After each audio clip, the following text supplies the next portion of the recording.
Hello বন্ধুরা, কেমন আছো সবাই? আশা করছি সকলে ভালো আছো। প্রিয় বন্ধুরা, আজকে তোমাদের জন্য নিয়ে এলাম আরও একটি নতুন গল্প। আশা করছি তোমাদের দাঁড়িয়ে যাবে, তাই ভিডিওটা শুরু থেকে শেষ পর্যন্ত দেখো। আমি আরমান, 18 বছর বয়স। ঢাকার গুলশানে পিঙ্ক সিটি নামক আবাসিক এলাকায় থাকি। আমার জীবনে একজন মাত্র মানুষ, তিনি আমার মা। আমার বাবা নেই। আমি যখন 5 বছর তখন বাবা মারা গেছে। আমার কথা ভেবে মা কখনো বিয়ে করেনি। যাই হোক, আমার মার পরিচয় দিই। 37 বয়সী আমার মা একজন স্কুল শিক্ষিকা। তাও যেমন তেমন নয়, বাংলাদেশের 1 নম্বর English medium school and college স্কলাস্টিকার শিক্ষিকা আমার মা। আমার মা প্রচণ্ড স্মার্ট একজন নারী। সব কাজে সে পারদর্শী। আমিও ওই কলেজেই পড়ি। মা একই সাথে বাসার এবং কলেজের সকল দায়িত্ব সামলাচ্ছে সফলতার সাথে। পৃথিবীতে আমার কাছে আমার মার চেয়ে সুগঠিত সৌন্দর্যময় নারী আর একটাও নেই। আমি কখনো মাকে বাজে নজরে দেখিনি, কিন্তু মার যতটাই প্রকাশক সৌন্দর্য, তাতেই বলছি মার চেয়ে বেশি মার কেউ পাবে না।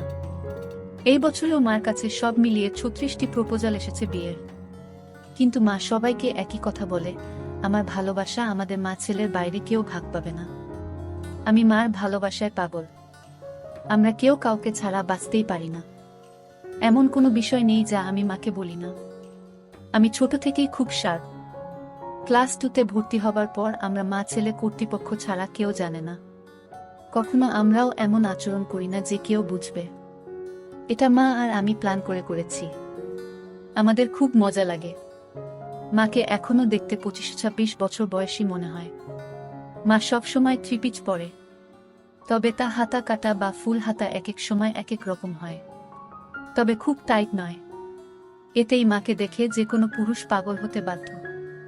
মা প্রতিদিন আমাকে নিজেই গাড়িতে করে কলেজে নিয়ে যায়। আমাদের একটা হোয়াইট স্কোডা আছে। মা নিজেই ড্রাইভ করে। মা বাসায় কাজ করার সময় ওড়না কোমরে বেঁধে কাজ করে। আমাদের ঘটনা শুরু হয় ছিমছাম ভাবে এবং পুরো প্রাকৃতিক উপায়ে ও অ্যাক্সিডেন্টালি। একদিন আমি একটা পড়া বোঝার জন্য মার রুমে ঢুকলাম। রুমে ঢুকেই আমি ও মা সামনাসামনি ও দুজনেই হয়ে গেলাম। কারণ মা মাত্র গোসল করে বের হয়েছে এবং শুধু টাওয়াল পরা ছিল মা। আমি কয়েক সেকেন্ড কোনো কথাই বলতে পারিনি। চোখ মার ওপর থেকে সরছে না। কিন্তু লজ্জা পেয়ে মার চিৎকারে আমিও একটা চিৎকার দিয়ে বেরিয়ে আসি সরি বলতে বলতে। এসে বাহিরের দরজার পাশে দাঁড়িয়ে বলি, সরি মা, আমি পড়া বুঝতে এসেছিলাম, পরে বুঝে নিব। এই বলে আমি আমার রুমে গিয়ে খাটে বসতেই মার দেখা এই পলকের সৌন্দর্য চোখ থেকে সরাতে পারছি না। হঠাৎ বুকটা ধড়ফড় করছে। চোখ পড়ল প্যান্টের দিকে। আমি ভয় পেয়ে গেলাম। দেখি প্যান্ট ফুলে ঢোল হয়ে আছে। আমার মন ভাঙচুর হয়ে যাচ্ছে মাকে এমন রূপে দেখে। কখন যে ঘুমিয়ে গেলাম বলতেই পারি না। ঘুম ভাঙতে দেখি তখন সন্ধে হয়ে গেছে। উঠে ফ্রেশ হয়ে বের হলাম রুম থেকে। সামনে মা পড়ে গেল। ড্রয়িং রুমে বসে টিভি দেখছে আর সালাদ কাটছে। আমায় দেখে হাতে ইশারায় পাশে বসতে বলল। আমি বসলাম। মা একটা হাতাকাটা ব্রাউন সালোয়ার কামিজ পরা ছিল। সুন্দর লাগছে, কিন্তু মার চেহারা দেখে মনটা ভেঙে গেল। আমার স্বর্গতুল্য মাকে নিয়ে কি সব বাজে চিন্তা করেছি আমি, ছি। হঠাৎ মার ধাক্কায় সম্বিত হলো। আম্মু, কি হলো বাবা? কি ভাবছিস? চুপ করে। আমি, না আম্মু, কিছু না। তোর জন্য বিরিয়ানি রান্না করেছি, আয় খাবি চল। মা একদম স্বাভাবিক হয়ে আছে, হয়তো নিজেও লজ্জা ঢাকছে। আমি, আজ আমায় খাইয়ে দিবে আম্মু? মা আমার দিকে এক পলক অপরূপ দৃষ্টি করে চেয়ে বলল, আয় কাছে আয়। আমি হাত বাড়ালাম, কিন্তু মা আমাকে অবাক করে দিয়ে হাত ধরে কাছে নিয়ে তার কোলে থাইয়ে বসিয়ে দিল। আমি বুঝতে পারছি না হঠাৎ এমন করলো কেন। কারণ বড় হয়েছি বলে হয়তো এতদিন এমন কোলে নেয়নি, এজন্য অবাক লাগছে। আম্মু, জানিস বাবা, তোকে নিয়ে আমার অনেক স্বপ্ন। আমি জানি মা, আমি বড় মানুষ হয়ে দেখাবো। আম্মু, তুই বুঝছিস না। আমি চাই না তুই টাকা পয়সা কামানোর জন্য জীবন পানসে করিস। আমি মানে? আম্মু মানে হলো কখনো টাকার পিছনে না ছুটে খুশি থাকতে চেষ্টা করবি। টাকা এমনি আসবে। আমি, ও আচ্ছা। মা আমাকে খাইয়ে দিল। এমন মাসুম মার প্রতি রাতে কি না কি ভেবেছি আমি, ছি, ভেবেই খারাপ লাগছে। আমরা যে যার রুমে গেলাম ঘুমাতে। সারারাত নিজেকে দুষেছি আমি। দুদিন মন খারাপ ছিল। এর মাঝে একদিন কলেজে যাওয়ার সময় মা বলল, কোনো কারণে কি মন খারাপ তোর? আমি, না মা। মা আর কিছু বলল না। পরদিন আমার ক্লাস ছিল না। মা গেল। হঠাৎ ফোন করল মা। আম্মু, গোসল করে তাড়াহুড়ায় আমার কাপড় মেলতে ভুলে গেছি, একটু নেড়ে দে প্লিজ। আমি, আচ্ছা মা। আমি মার রুমে গেলাম। গিয়ে বালতি নিয়ে ছাদে যাই। নাড়তে গিয়ে প্রথমে ছিল কামিজ, তারপর সালোয়ার, এরপরে বাকিগুলোও দেখি। দেখে আমার বুক ধরফর করতে লাগে। দেখলেই বোঝা যাচ্ছে এটা নামিদামি ব্র্যান্ডের। হাতে তুলতে হাত কাঁপছিল। আর কি সুন্দর ঘ্রাণ ওগুলো থেকে, কি বলবো। আমি হতবিহ্বল হয়ে গেলাম। কারণ পৃথিবীতে ৭০০ মিলিয়নে একজনের ভাগ্যক্রমে একই সাইজের হয়, আর তা আমার মার ভেবেই মাথা নষ্ট হয়ে গেল। পাগল হয়ে যাব মনে হয় এমন দশা। আমি কোনো মতে ওগুলো একটা সাইডে নেড়ে দিলাম যেন বাহিরে কার চোখে না পড়ে। দৌড়ে রুমে এসে পড়ি। ইচ্ছা করছিল একটাবার হাত দিয়ে শান্তি করি, কিন্তু এর ভয়াবহতা বিশাল বলে নিজেকে সামাল দিই। এরপর ইন্টারনেটে দেখতে লাগলাম এসব চিন্তা নিয়ে। দেখি অসাধারণ বিষয়। স্বামী মারা গেলে ছেলেই মায়ের দায়িত্ব নিবে এবং সব খেয়াল রাখবে, তার শারীরিক মানসিক সব হতে পারে, এটা বেদে লেখা। নারী অন্য কোনো দেহের সাথে জড়াতে না চাইলে বাসনা পূরণ করা সন্তানের দায়িত্ব। আমি কি করব বুঝতে পারছি না। এসব ভাবতে ভাবতে ঘুমিয়ে গেলাম। উঠলাম মার ডাকে। দেখি মা সামনে দাঁড়ান। বসলো বিছানায় ও আমার মাথায় হাত বুলিয়ে বলল, ঘুম হলো সোনা? আয় খাবি আয়। আমি উঠে গেলাম ডাইনিং রুমে। মা চা বিস্কিট এনে বলল, চল ছাদে বসি। আমরা ছাদে বসলাম। গিয়ে মা কাপড় দেখে বলল, আমি আজ ভুলেই গেছিলাম। এই রে আমার ওই কাপড়গুলো কোথায়? আজ কি ধুইনি নাকি? আমি, না মা, ওই পিছনে আছে। এমনভাবে বলল যেন ছেলের সামনে এগুলো কোনো বিষয় না। মা সব কাপড় তুলে হাতে নিল। আম্মু, গরমের ছুটিতে দিয়ে দিল। বলো কোথায় যাবে ঘুরতে? আমি, আমরা তো বাসায় সময় কাটাই না। চলো এই ছুটি বাসায় নিজেদের সময় দিই। মা অপলক তাকিয়ে আছে আমার দিকে। আমি, কি মা? ভুল বলেছি। মা আমার গালে হাত বুলিয়ে বলল, কোনো ভুল বলিসনি সোনা। তুই অনেক বড় হয়ে গেছিস বাবা।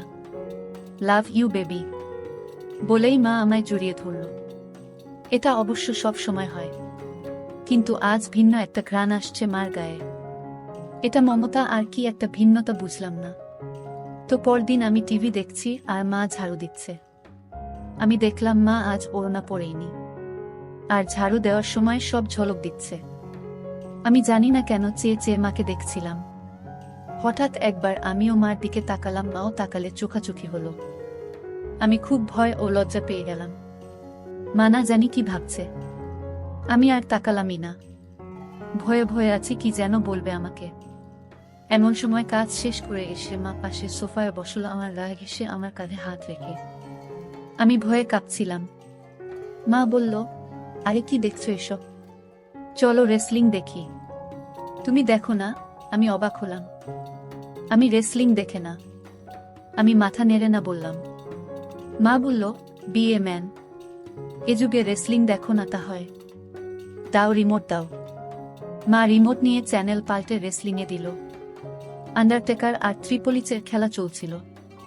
মা এত মজা করে দেখছিল যে আমিও কেমন ঘুলে মিলে গেলাম। হঠাৎ করে আমায় বলল, তোমার কাকে পছন্দ? আমি তো দেখি না। কিন্তু আন্ডারটেকার। আম্মু, এই তো আমার ছেলে। সে খুব জোশ। আমি তো হয়ে গেলাম। মার প্রতি একটা কৌতূহল হলো। মাঝে এনইবি ও মার্গারেটের লাইভ হবে এটা বিজ্ঞাপন দিল। আমি মনে করেছি হয়তো মেয়েদের খেলা দেখবে না আমি সামনে থাকায়, কারণ মেয়ে খেলে ছোট কাপড় পরে। কিন্তু মা আমায় অবাক করে দিয়ে আরো গা ঘেঁষে বসে বলল, এবার মজা হবে। বলেই জুস আর পপকর্ন নিয়ে এলো। আমি উঠে যাচ্ছি লজ্জায়। মা আমায় থামিয়ে বলল, আরে বস, মজা হবে এদের খেলায়। আমি মার্গারেট আর তুই এনিবি, ঠিক আছে? আমি, আচ্ছা। খেলা শুরু হলো। দুজন ছোট ছোট সেট পরে এসেছে। মা বেশ মজা করে দেখছে। আমি শুধু মাকে দেখে অবাক হচ্ছি। মাঝে অ্যাড দিলে মা তখন আমার দিকে ফিরে আচমকা বলল, তুমি আমাকে বন্ধু মনে করো? আমি হঠাৎ একটা শুনে অবাকই হলাম। আম্মু, অবাক হবার কিছু হয়নি। উত্তর দাও সোনা। আমার আর কে আছে তুমি ছাড়া?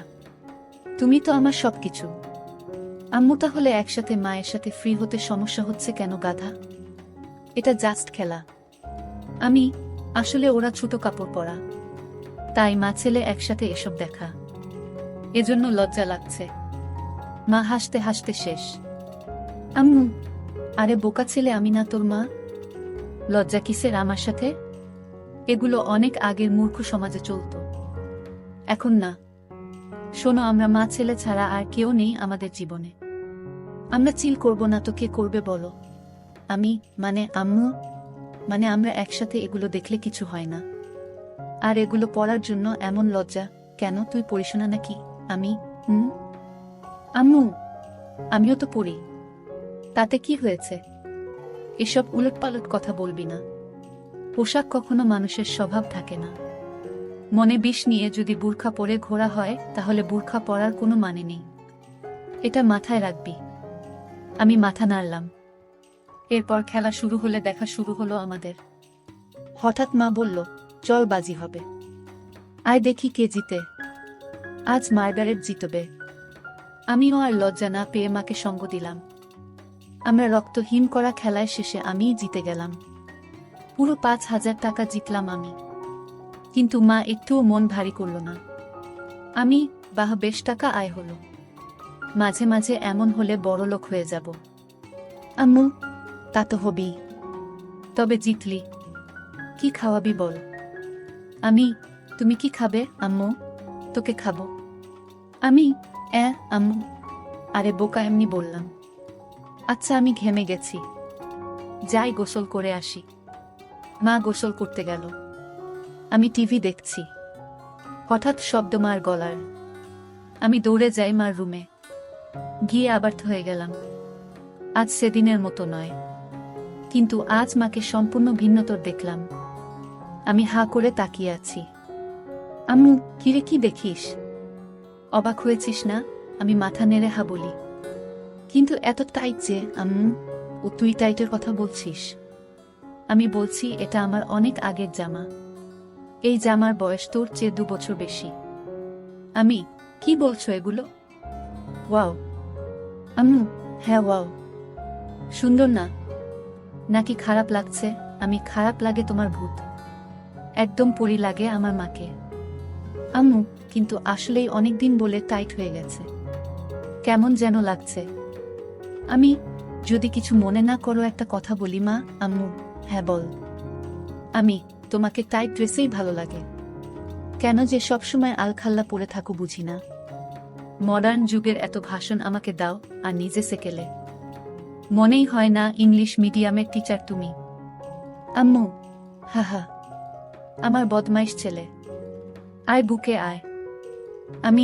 ইদানিং তুমি চেঞ্জ হয়ে যাচ্ছ যে, খুব আদর সোহাগ করছো যে। মা আমায় ছেড়ে দিয়ে মুখটা মলিন করে বাথরুমে চলে গেল। আমিতে ভয় পেয়ে গেলাম। কি বলতে কি বলে দিলাম। একটু পরে মা আবার আলখাল্লা পরে হাতে ওই জামাটা এনে আলমারিতে রেখে ধপাস করে বন্ধ করে নিচে কিচেনে চলে গেল। আমি কি বলবো বুঝতে পারছি না। আমিও পিছনে গেলাম। বললাম, মা রাগ করেছ? সরি মা, আর এমন বলবো না। মা কথাই বলছে না। আমি পিছনে ঘুরছি, কিন্তু মা পাত্তাই দিচ্ছে না, শুধু চোখে পানি ভরে কাজ করছে। কিচেনের জিনিসে রাগ ঝাড়ছে। টেবিলে খাবার দিয়ে মা ওপরে যাচ্ছে। তখনই আমি মার পায়ে পড়লাম ও বললাম, আর কখনো এমন বলবো না মা, ক্ষমা করে দাও।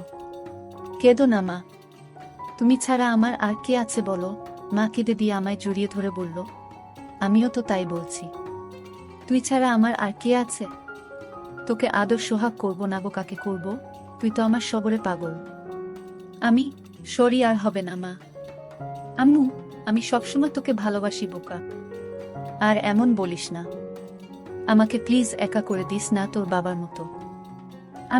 না মা, আমি তোমার সব কথা শুনবো ও মেনে চলবো। আমারও সব কথা মানতে হবে তাহলে? মা মুচকি হেসে চোখ মুছে বলল, তাহলে ওই ড্রেস পরে এসো আর আমাকে খাইয়ে দাও। মার মুখে উজ্জ্বল হাসি। মা রুমে গিয়ে মিনিটে চলে এলো ওই ড্রেস পরে।